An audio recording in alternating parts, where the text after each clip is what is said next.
Bapak Ibu dan saudara-saudari yang terkasih dalam Tuhan Yesus Kristus. Bagaimana kabar hari ini? Semoga dalam keadaan baik dan sehat. Tema hari ini adalah harus dilakukan. Terambil dari Lukas pasal yang ke-17 ayat yang ke-10 demikian. Kami adalah hamba-hamba yang tidak berguna. Kami hanya melakukan apa yang kami harus lakukan. Kisah ini sekilas tampak sebuah kisah yang kejam, karena tuannya tidak menyuruh hambanya makan terlebih dahulu setelah dia lelah sekembalinya bekerja dari ladang.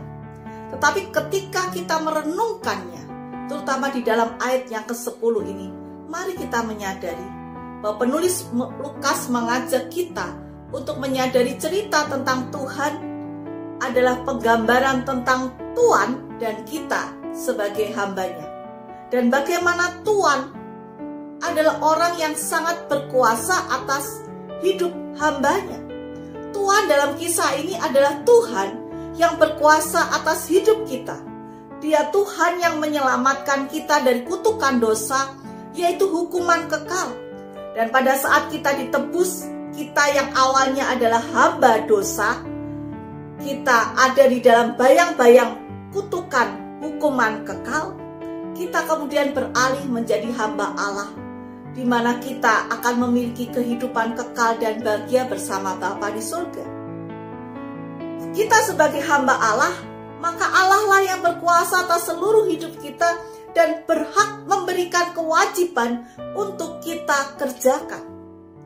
Dalam bagian kisah ini menceritakan bahwa kita juga siap menjadi seorang hamba yang memberikan diri kita bukan untuk kepentingan diri kita sendiri semata-mata, tetapi juga bagi kepentingan orang lain, yaitu terutamanya adalah sang tuan.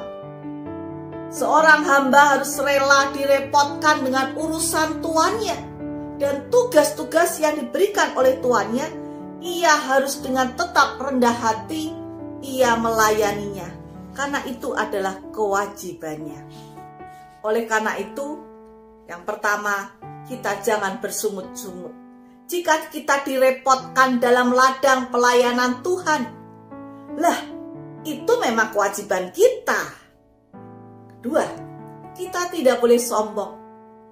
Lah, kita semua melakukan juga kemampuan yang kita miliki juga berasal dari Dia yang memberikan kepada kita.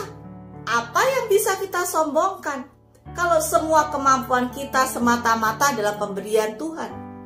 Dan yang ketiga adalah tetap tekun, kuat, dan sukacita ketika kita melakukan pekerjaan yang ditugaskannya dengan sebaik mungkin. Tuhan bertanggung jawab atas hidup kita seperti seorang tuan yang bertanggung jawab atas hidup hambanya. Oleh karena itu, selamat melakukan segala sesuatu yang harus dilakukan oleh kehendaknya. Tuhan memberkati kita. Amin.